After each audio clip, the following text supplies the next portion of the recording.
Well, once again, ladies and gentlemen, could we ask you to please take your seats? And there is plenty of seats up the front.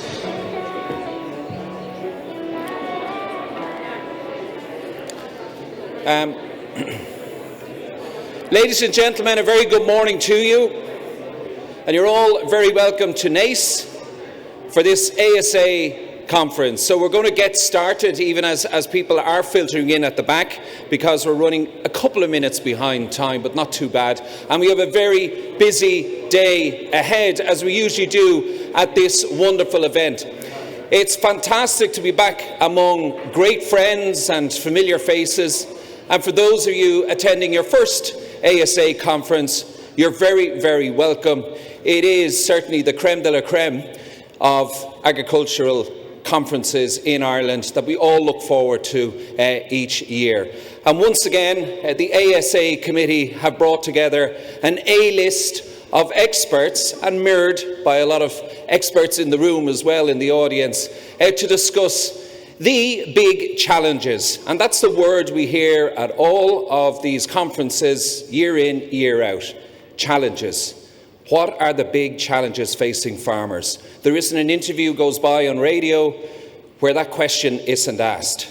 And what we're here today to talk about are some of the solutions, and how in particular, despite working away as farmers do on the ground on their own, to do better for themselves, their communities and for the environment, how we can maybe sit back and think about how we could collaborate a little bit more, a little bit better together. And some of the sessions today will explore that, and we'll look at the science and work out how different facets of the value chain can work closer together to implement the science to bring about results that keep farmers on the land, keep rural communities going, and that meet binding climate and environmental and biodiversity targets. So, without further ado, I'd like to welcome to the stage, before we introduce our guest speaker, Mr. Jack Bobo, could you please give a warm welcome to the President of the Agricultural Science Association, Tommy Boland.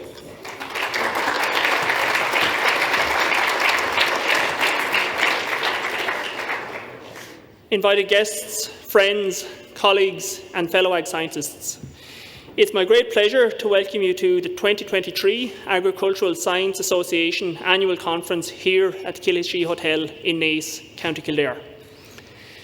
The Agricultural Science Association Annual Conference is a key event in the calendar for our sector, and it offers an important opportunity to engage with some of the key issues we face as a sector and an industry. Our conference today consists of a plenary address followed by 3 panel sessions. The overall theme for the conference is the science of sustainable food systems. And we will hear about the challenges facing our sector, as Damien has outlined, and also, more importantly, the solutions being developed and implemented to address these challenges. Our plenary speaker is Jack Bobo, and we're delighted to have Jack here today. Jack is Director of the Food Systems Institute at the University of Nottingham. And Jack will bring a global perspective, and perhaps at times a challenging perspective, in terms of sustainability of the food system. Your voice is also important today, and right throughout our conference there will be opportunity for you to put your questions to our speakers. Damien O'Reilly will moderate the plenary session and also the first panel session.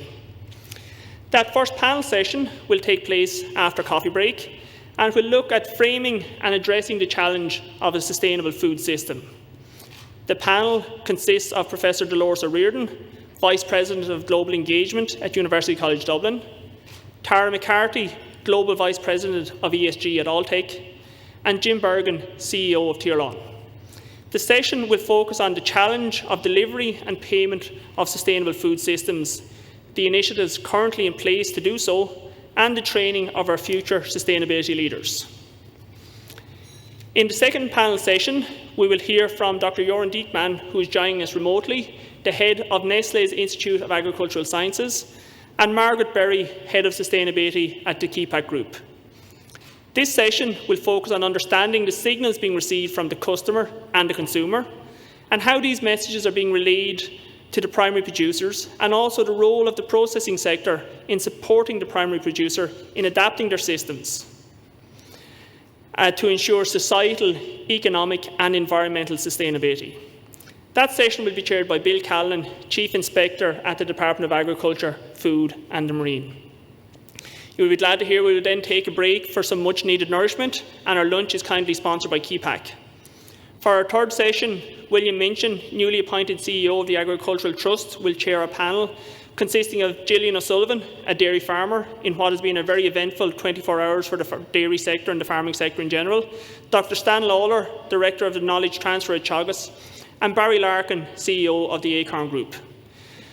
The focus of this third panel session is around how the science of sustainability is being adapted and adopted at farm level, what supports farmers require to do this, and what supports are currently in place for them, and also how we can all better tell the positive story of what we are doing as an industry.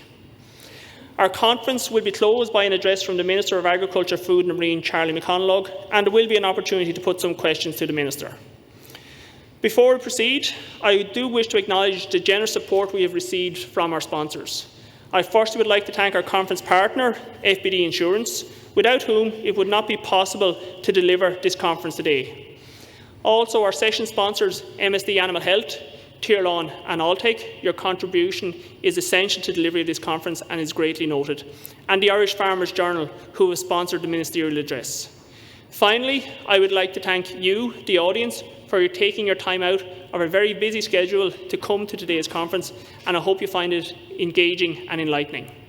So, without further ado, I would like to invite our plenary speaker, Dr. Jack Bobo, Director of Food Systems Institute at the University of Nottingham, to address the conference. Thank you. All right, thanks. So I should clarify, Dr. Bobo is my wife. She's got the PhD in cell and molecular biology. I'm more about quantity of degrees. I've got degrees in psychology and chemistry and biology and environmental science and law.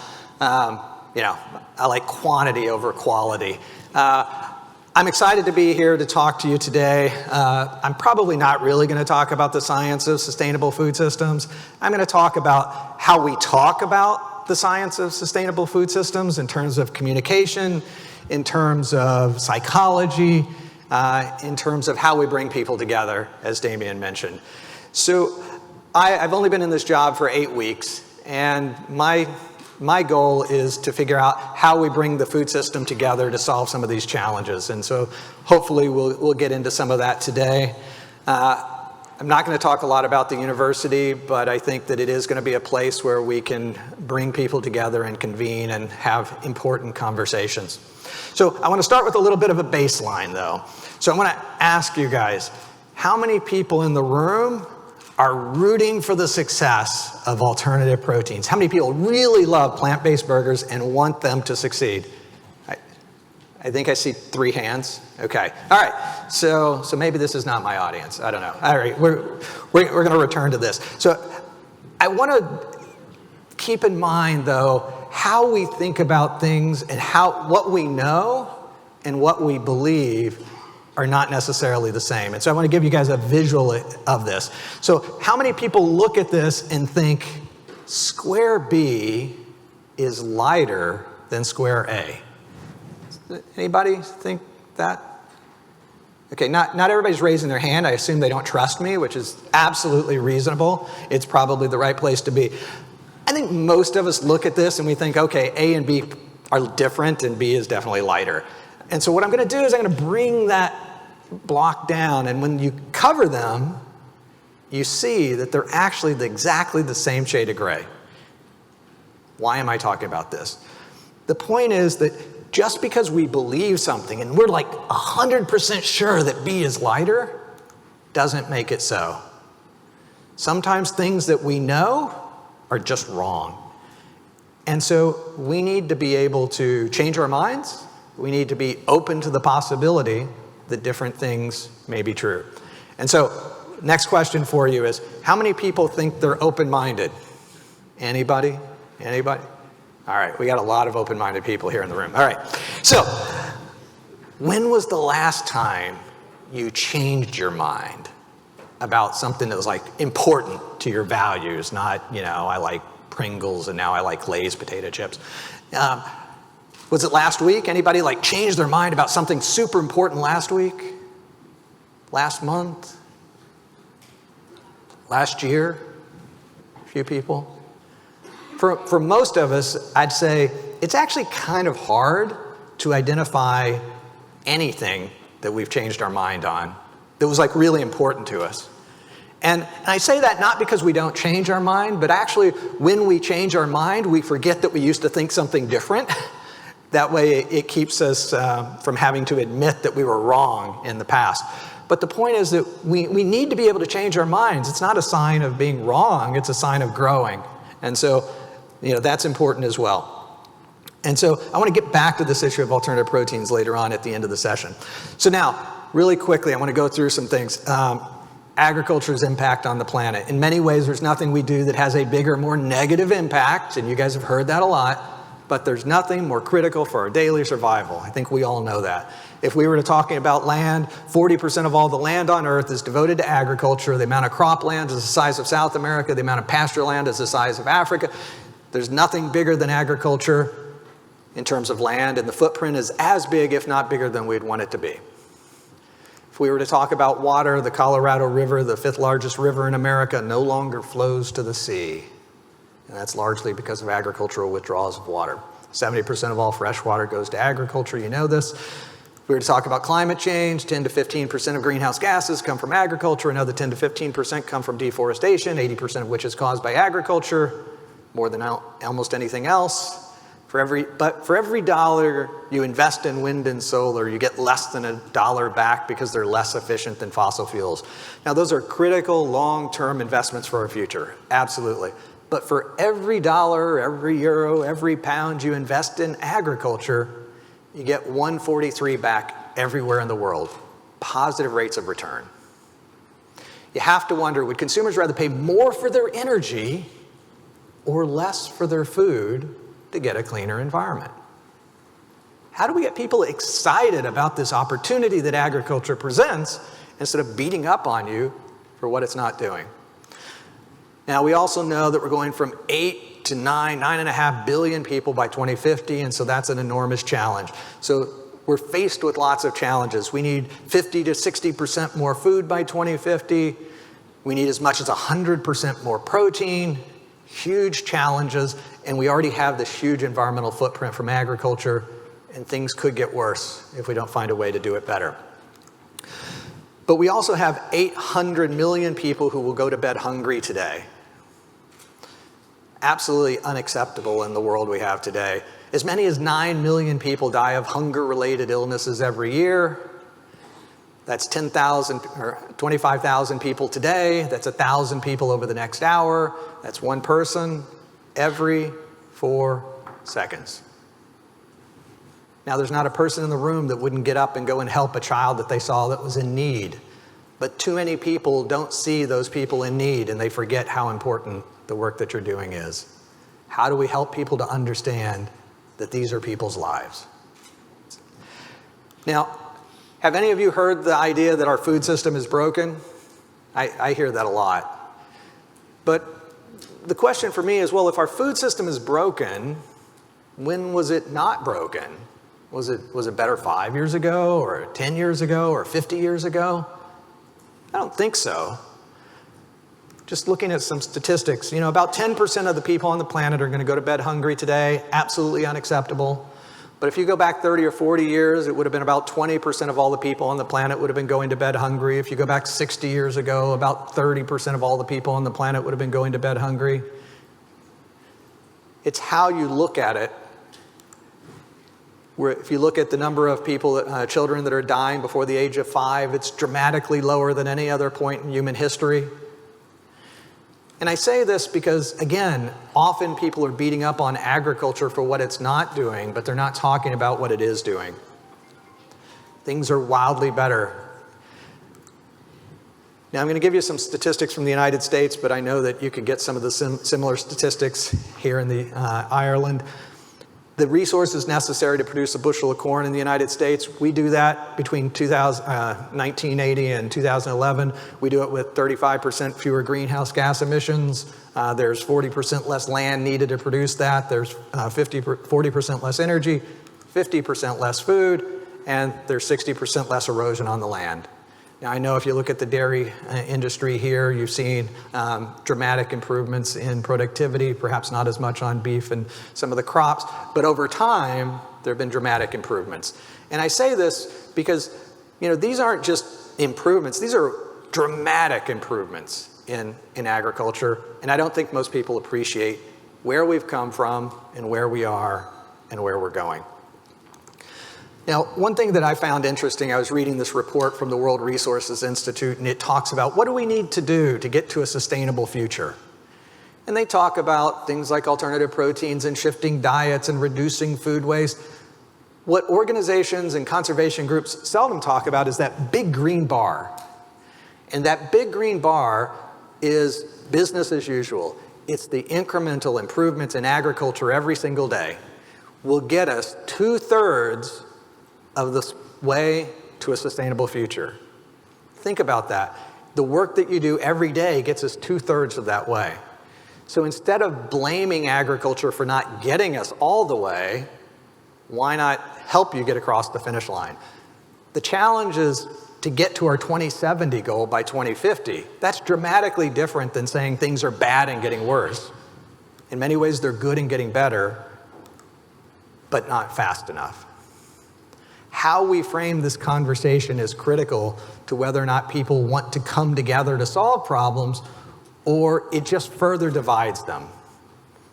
Communication is key. So I want to talk a little bit about how consumers think about sustainability.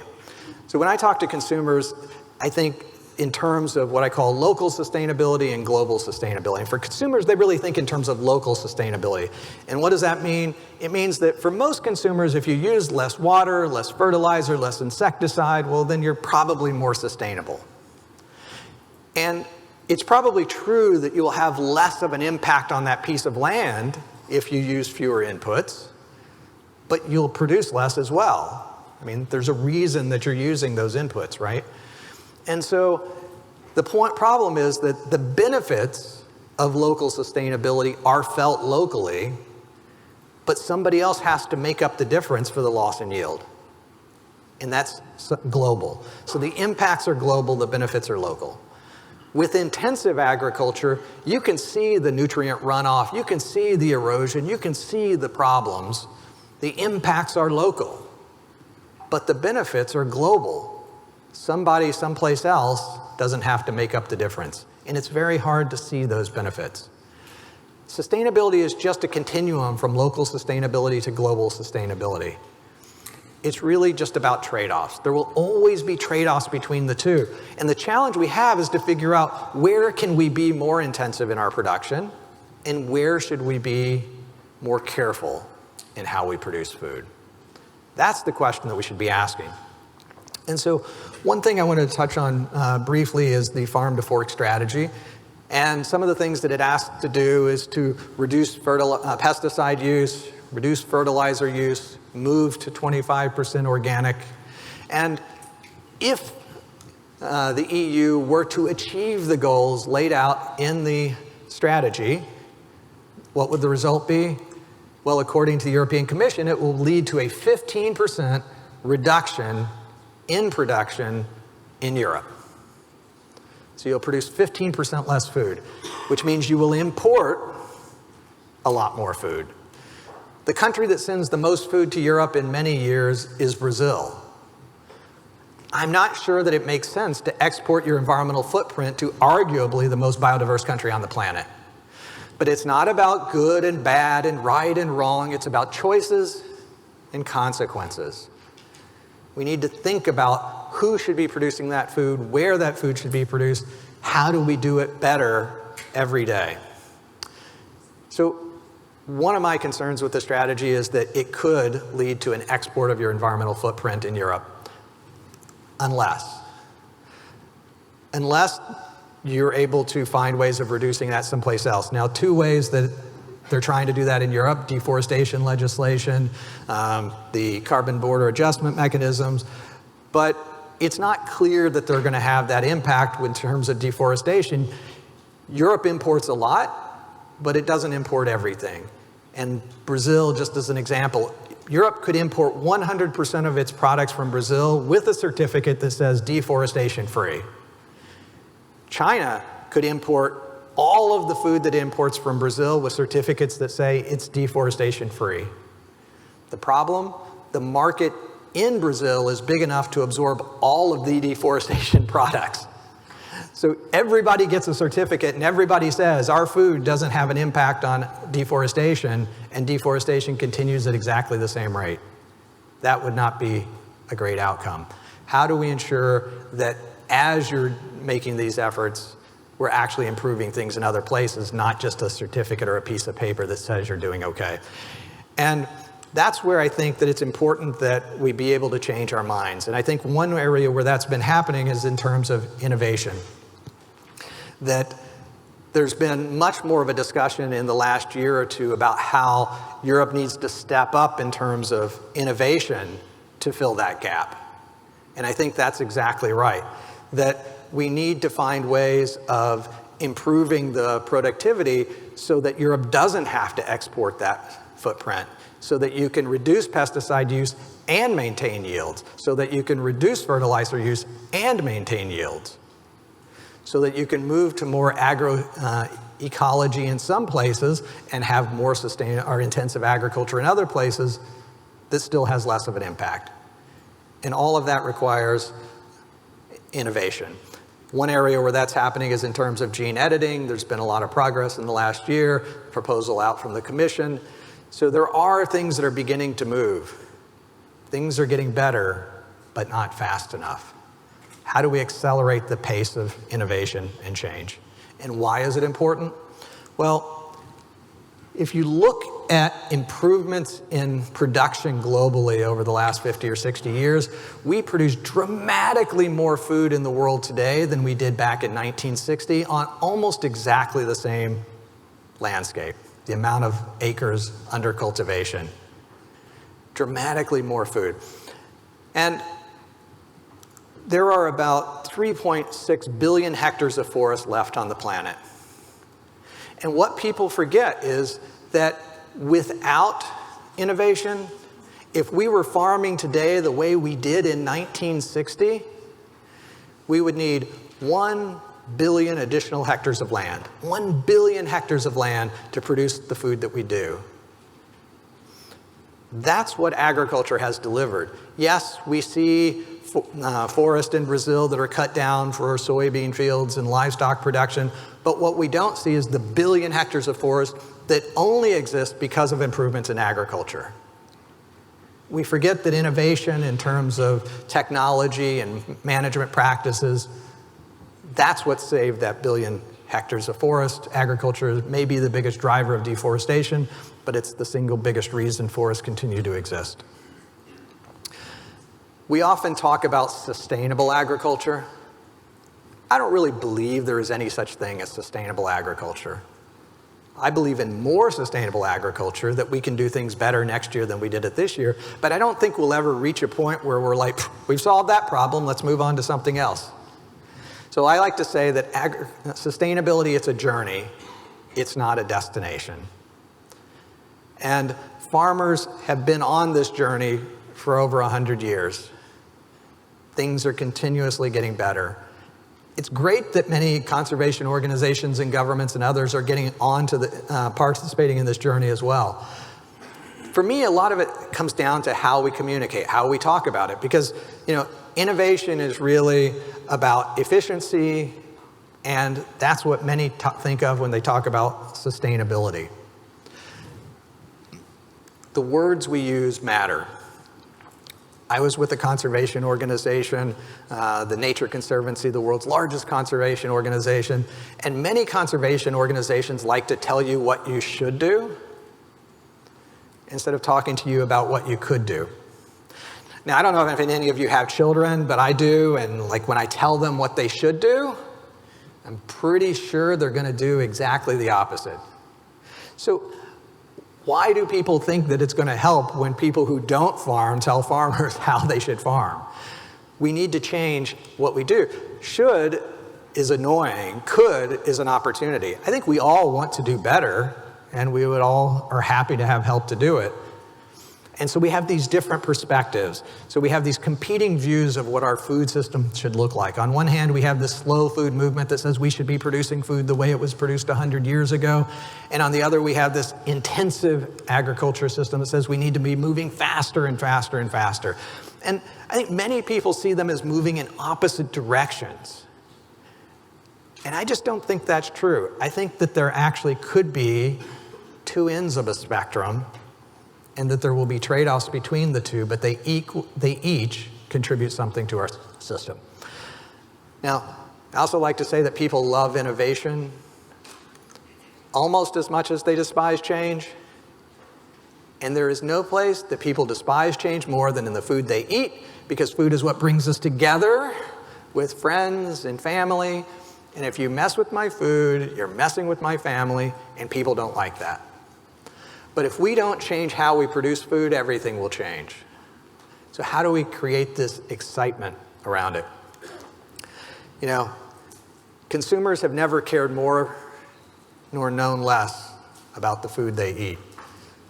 It's good that they care, but it's a problem that they don't understand the food system, because the things they ask for may not deliver the benefits they want. So we need to be part of a conversation so that the things that the consumer asks you to produce and then the ways they ask you to produce it allow you to deliver the benefits that they actually want. So how do we bring it all together? Because science tells us what we should do, or what we can do, but it's the public that tells us what we should do. If the public doesn't allow us to bring innovations to market, it doesn't matter that you've come up with great solutions. Solutions only matter if they can be applied. So I want to take just a couple of minutes and talk about one area where there is a big challenge and it is a big problem. We do need to figure out ways to address it, and that relates to nutrition and obesity and things like that. Just to put that into perspective, 42% of all Americans are obese, 75% are overweight or obese. It'll be 50% by 2030 if we don't do something about it. Every country in the world is following along. Just to put that into perspective, before 1975, basically no country on the planet had an obesity rate above 15%. Today, basically no country on the planet has an obesity rate below 15%. So America's number one, but you guys are all racing to catch up with us. How do we change what we're doing? How do we change how the food we eat, the impact it's having? 50% of Americans have diet-related illnesses. It is costing the US economy $1 trillion every year. That is a huge impact, $1 trillion. And so organizations that are able to help deliver on sustainability and health are going to be critical, and obviously the agriculture industry is central to doing that. How do we change? And I wrote a book about this, Why Smart People Make Bad Food Choices. And you know, for me, it's this real question that, you know, we've never known more about health and nutrition in the history of the planet, and we've never been more obese. We've never had better food labeling, and we've never been more obese. You know, our parents were cooking with lard, and they knew nothing about nutrition, and nobody was obese. You know, our food environment needs to change, and we need to find ways of doing that and working with government and others in order to solve these problems. So anyway, back to the main conversation. I think some of you probably feel like you're under attack. And there was a quote by Bill Gates a couple years ago where he said, by 2030, we'll all be eating synthetic meat. Are you guys going to be eating synthetic meat in 2030? Not too many hands. When he says this, he makes that future less likely, because I don't think most people want to be eating synthetic meat. They want to eat more sustainable food. They want to eat healthier food. But synthetic meat, that doesn't sound very appetizing. And the point that I'm making is that the language people are using to communicate about our food and our food future, it's dividing us.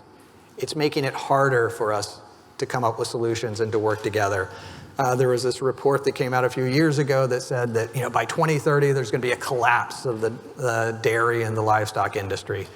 Well, of course the report was wrong. It's not going to happen. There's not going to be that collapse.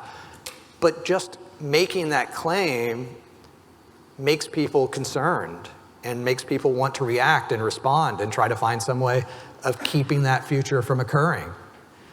And so a lot of the language that's being used is polarizing us, and it's making it harder for us to come together. And in psychology terms, it's creating reactance. You know, when somebody tells you don't eat a hamburger, you go out and eat a double quarter pounder instead, right? You know, because we want to stick it to them. They're trying to tell us what to do. And so how do we come together to solve problems? And how do we think about the future?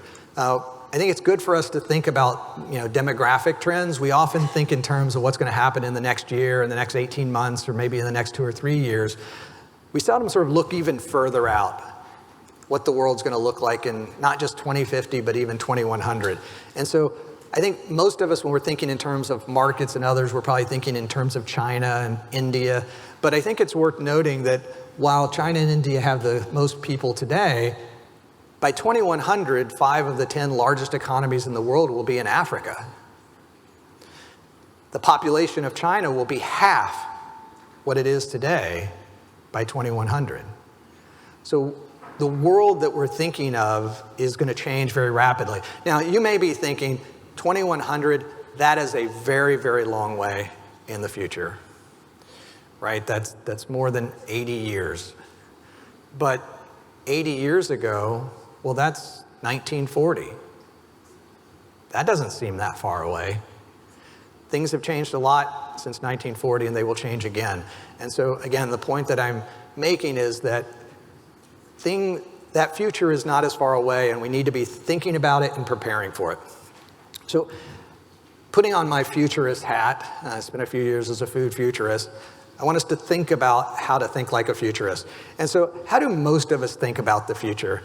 For most of us, I think what we do is we think about, well, what do I think is going to happen? So this is how I prepare for the future. And then how can I prepare for it? So what do I think is going to happen, and how should I prepare? This is strategic planning. I'm sure most organizations do this every day. That makes sense, right? You think about what you think is most likely to happen, and then you prepare for those contingencies. Pretty common. Strategic planning puts you in the best position when you get to the place you expect to go. So you're going to be prepared for that future that you're expecting. But that's not terribly exciting. What I want us to do when we think about the future is, what's the future we want? Because we have that probable future. That's the future we really expect is likely to happen. But there's also a possible future that's maybe not very likely, but could happen. And then there's this plausible future where it's very unlikely, but it just might happen. And all of those things can happen as well. In the futurist term, you've got this probable future, this possible future, and this plausible one that we can imagine. But of these futures, one of them is best for you. And that preferred future is probably not the probable future, because that preferred future is one in which you're not under attack by consumers. It's one that you're seen as contributing to the sustainable, nutritious, and equitable future of the planet, in which you're economically successful. That's the future we want. And if we just think in terms of strategic planning, we're never going to get there, because that's not the most probable future, but it is a possible future. So how do we attain our preferred future? Well, the philosopher Soren Kierkegaard said, the future can only be understood backwards, but it must be lived forwards. Well, that makes it hard, because we can't necessarily know what the future is going to hold.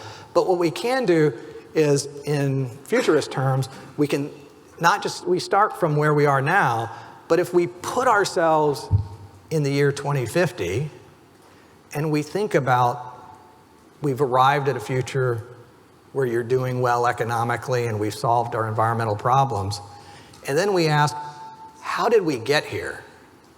How do we get to that future we want? Well, then that helps us to think about what to do next. And so I want to give you an example in terms of scenario planning about that. So I'm going to give you 3 scenarios for the future. The first scenario is an animal boom, where we double livestock production to meet that protein demand. So animal agriculture wins. We've doubled production to meet a doubling in demand. Scenario 2, alternative protein wins. 100% of that future growth in protein demand goes to alternative protein companies. And then scenario 3, even worse. It's the animal bust, in which we're actually producing less animal protein in 2030 or 2050 than we are today. So I want to raise your hands. How many people think scenario 1 is the best outcome? Anybody? I don't see a lot of hands. Okay, I'm surprised. All right, scenario 2, anybody? Few. Scenario 3, is that the best outcome for you? Okay, no hands. All right, so I assume that you guys don't trust me again. Entirely wise, that's right.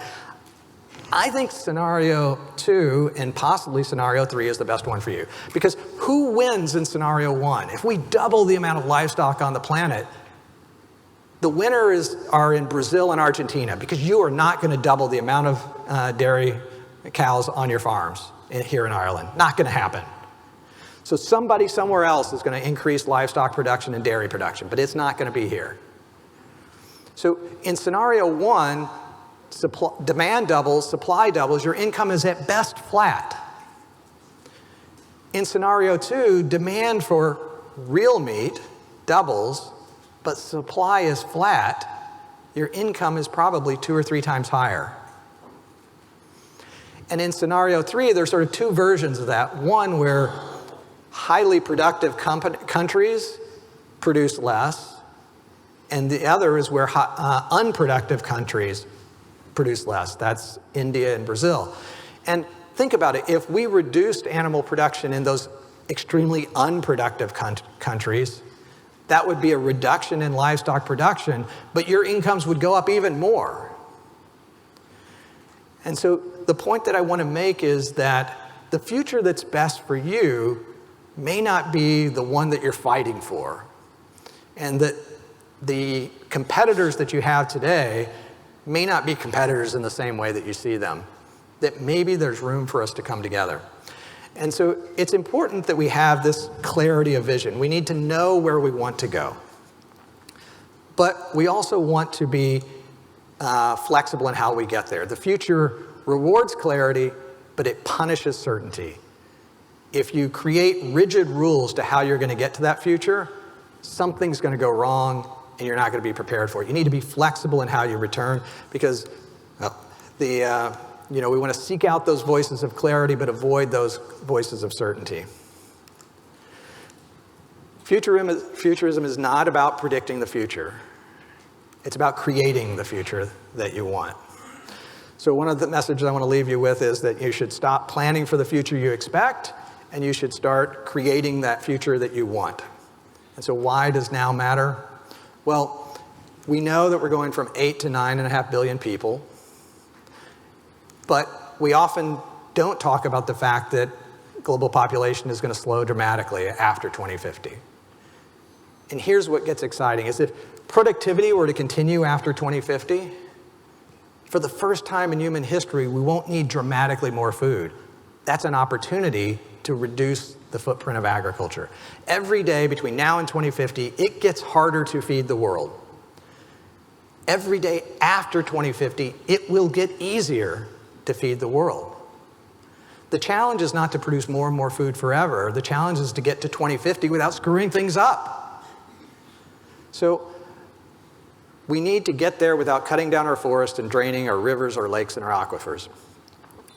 So one of the thoughts I want to leave you with as well is that the next 30 years are not just the most important 30 years there have ever been in the history of agriculture, and they are.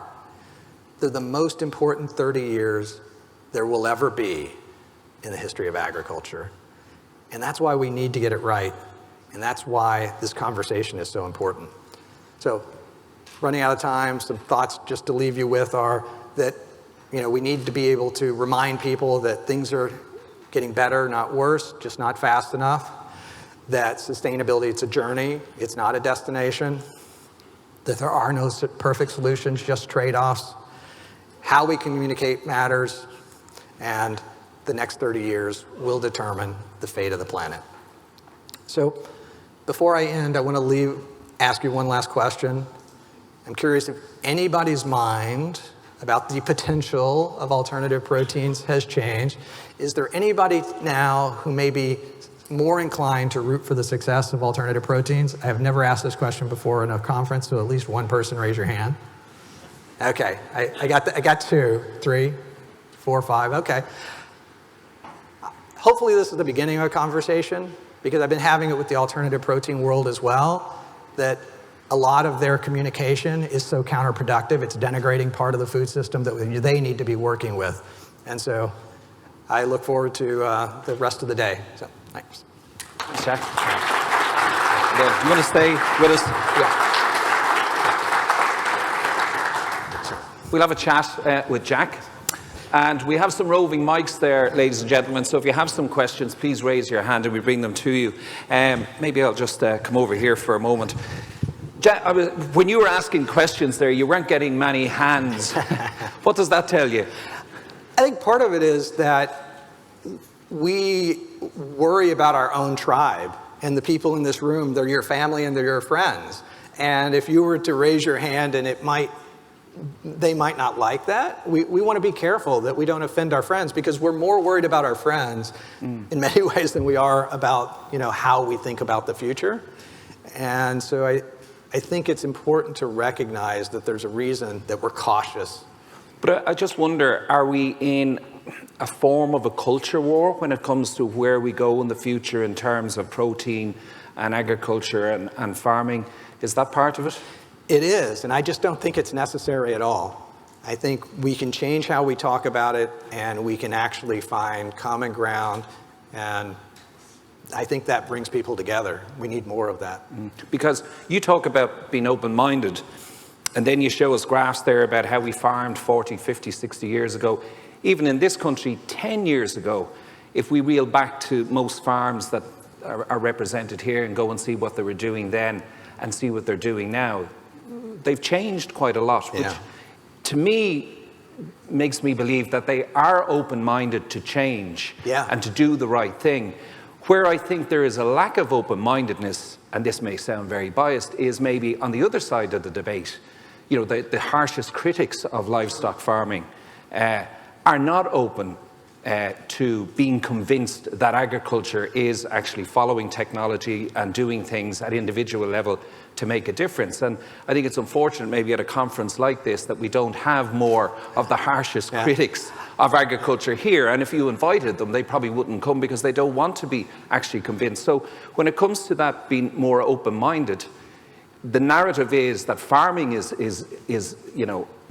totally not, has a closed mind, when actually the opposite demonstrably is the case, no? I think that we're all closed-minded in certain areas, and we just don't know it. So yeah, of course, the people in this room are open-minded when it comes to innovation and technology on the farm, because that doesn't force you to change your family and friends.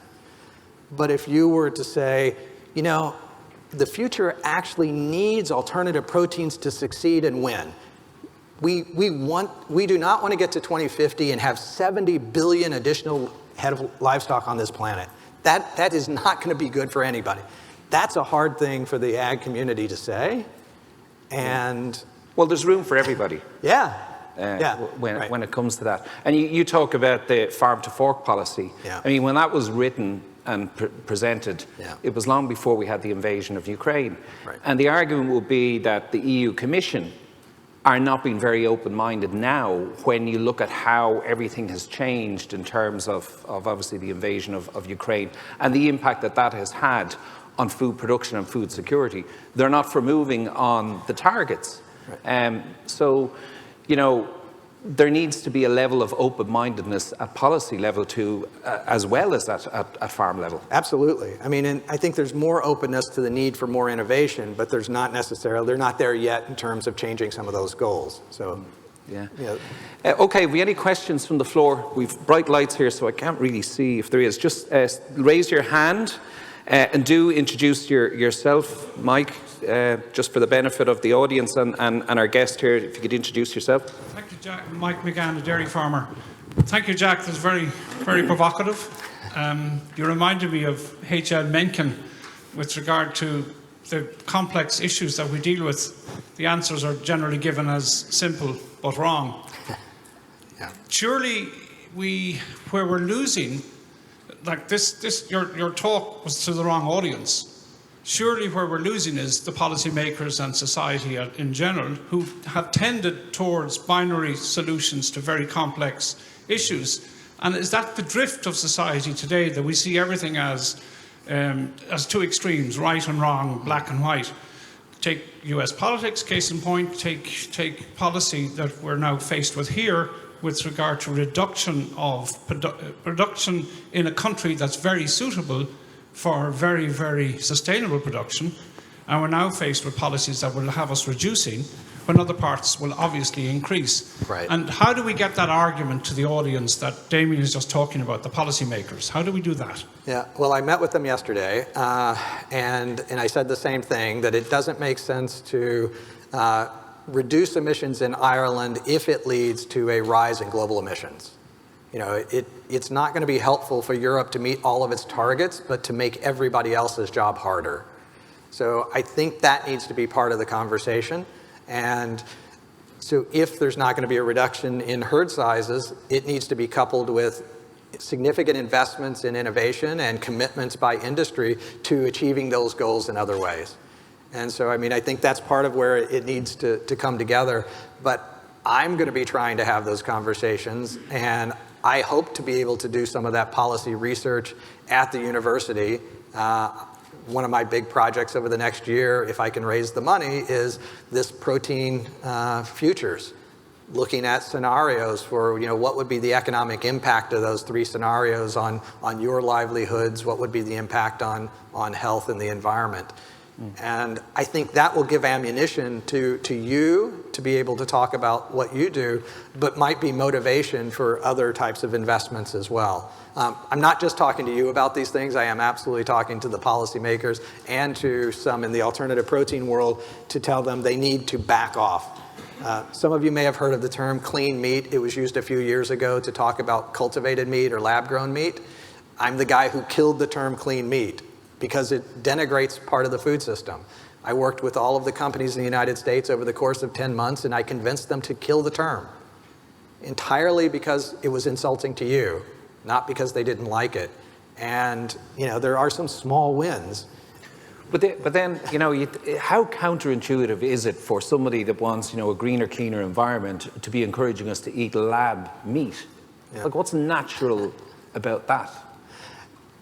You know, again, it doesn't matter whether you want it if somebody will eat it.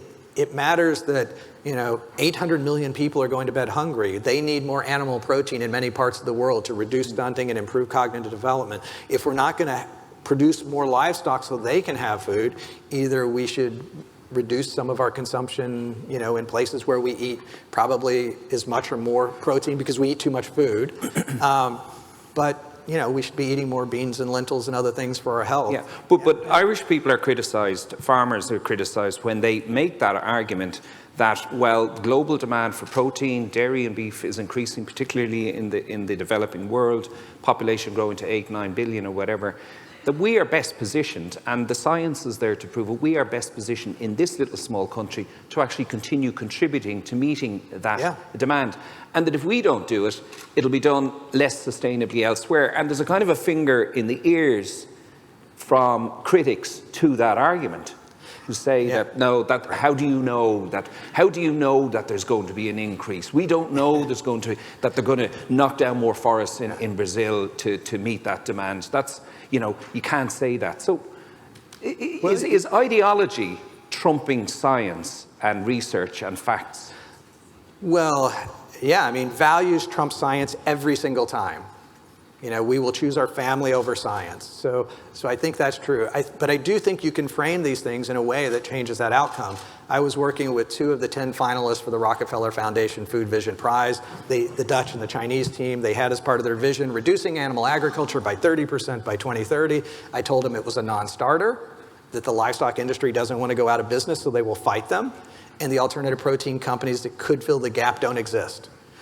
And instead I said, well, what if your vision was to reduce the environmental footprint of protein production by 30%?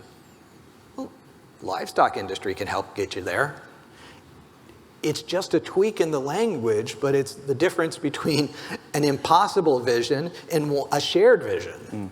And let's find those shared visions that allow people to sort of be like, oh, yeah, that makes a certain amount of sense. So what do you talk about the future, and your futurist background as well is there, and we go to the floor again for more questions. But what do you say to a suckler farmer in Ireland who typically maybe 12 to 15 suckler cows, has an off-farm income more than likely because they're not making any money from producing beef at that level, and they're very dependent on their single farm payment, which is going to be under pressure in the future as a result of enlargement and so on.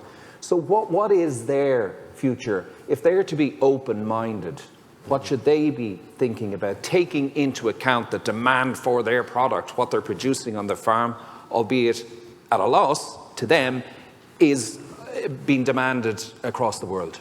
So I think that we often think in like very linear terms, everybody has to be super productive or not. And I think that we need a mosaic of production styles. We need some production systems to be extremely intensive, but we need others to have a lighter footprint. And so, the smaller farmer brings something different to the table than that large operation with hundreds or thousands of cows.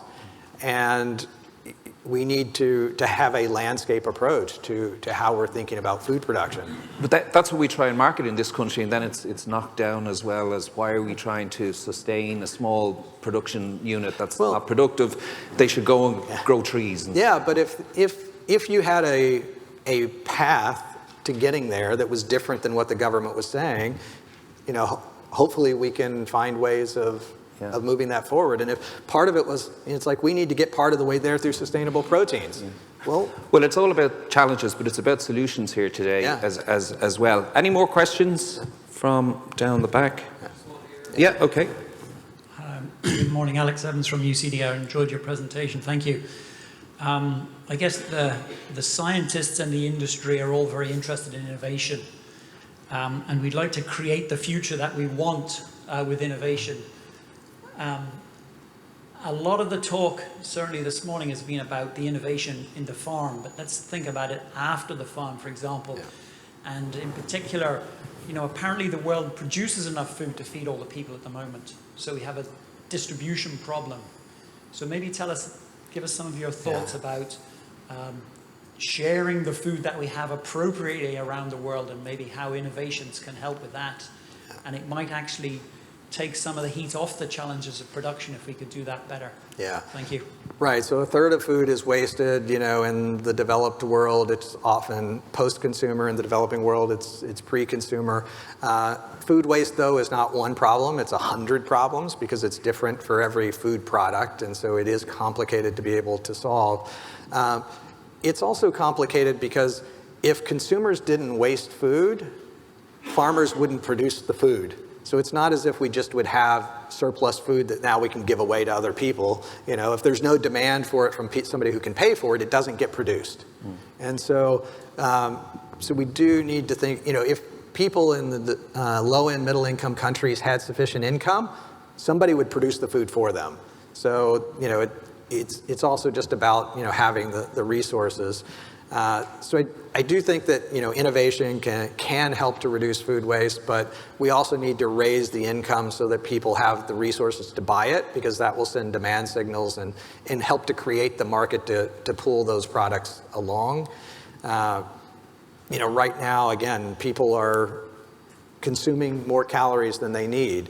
And if we were all eating at a healthier level, that alone would free up 10% of calories, for others to eat. So all of those things are critical, and they need to happen. And that's why there's not just one solution to this problem.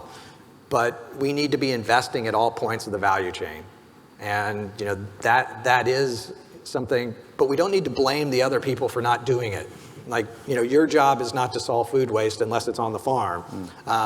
But you need to be supportive of investments to help those others in the value chain to get the resources they need to do their part as well. I think Alex's colleague, Dolores O'Riordan, will address that issue about better collaboration. We have the science, we have the solutions. It's about working more across the value chain and implementing them. And there is the EU food waste framework now, which is on the table, which is going to be it's very ambitious, but very interesting. But we waste so much food at different levels. Any more questions? So I would say one point I would make is that, I tell people I'm a science optimist. I'm confident we can develop the solutions to solve the problems, but I'm a regulatory pessimist. I'm not convinced we'll be allowed to go there. I mean, the great tragedy for me is not that we get to 2050 and we failed to solve our problems, though that would be tragic. It's that we get to 2050, we have the solutions available and we're not allowed to use them. That would be a real tragedy. And so that's why we need consumers to support the innovation. I think we may have another question, do we? I'm around the rest of the day and tonight, so feel free to grab me and disagree. Yeah, go ahead. Okay. Damien, Anne Randalls from Ornua. Anne, how are you? Thanks, Jack, for a great presentation. I think you hit a number of the spots that a lot of people around this room are very, very keen to hear and keen to understand. And I saw a lot of people taking lots of photo shots of your slides with some of the great... Tweet them everywhere, will you? Tweet the hell out of them. Absolutely. I'm also conscious that I'm amongst friends, family and my tribe, so I'm going to be very cautious here, but I may be just a bit of a contrarian view.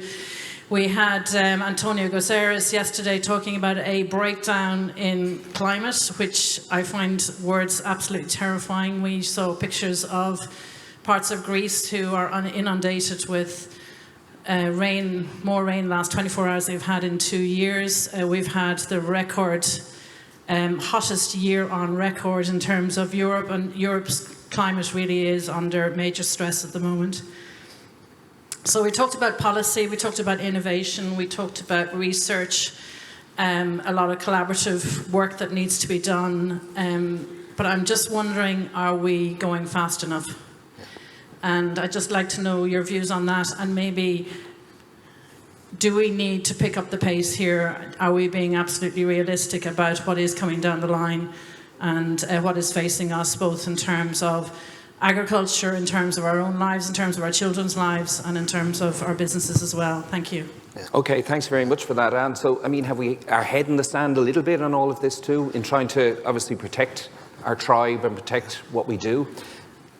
Yeah, I mean, I think we should be going faster, and that it's an opportunity. It's not something to be afraid of. That we should just be investing dramatically more in these opportunities. In the United States, we invest about $2 or $3 billion in agricultural research for every $100 billion we invest in medical research, and yet food could solve a $1 trillion problem in the United States. There is no real scenario in which dramatic reductions in livestock by 2050 occurs. And yet we spend so much of our energy fighting among industry instead of figuring out how we can reduce cost and scale solutions. And so, I definitely think if we could find ways of agreeing on things, then we could focus more on solutions and getting the resources we needed. But when different constituencies disagree on what to do, it's hard for government to invest, because whatever they do, they're going to be criticized for. And so it's often easier to do nothing. Okay, one final question. You put up a slide there asking the audience, farmers, do you feel under attack? Yeah. So a lot of them do feel under attack. And I think, as I do often say, in the TikTok age, every profession is under attack. Right. It's just when you hear yours being attacked, you think it's all the time, and you don't maybe tend to listen out to all the other areas of society that are under attack. So what do you say to farmers that feel a little bit kind of precious about that at a time when, as you said, we need to change and be more open-minded? Well, one is that many of those attacking you, it's not in their interest to do it.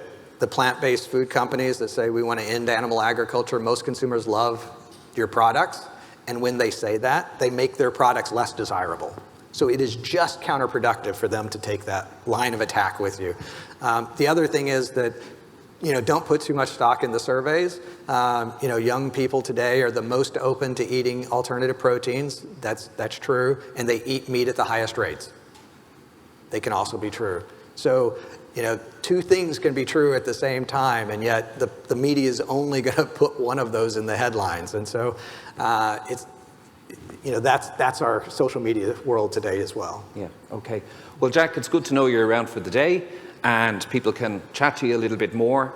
It's really been very insightful having you here. The very best of luck in your role. And we're delighted at ASA that you've taken time to join us here today with your presentation. So big round of applause for Jack. Thank you. Thank you very much. So we're going to take a short coffee break. Please be back in here in 15 minutes. Shouldn't take you that long to have a cup of coffee for our next session. So you can go out the back for coffee, and then we have our next session beginning at 10:45. Thank you.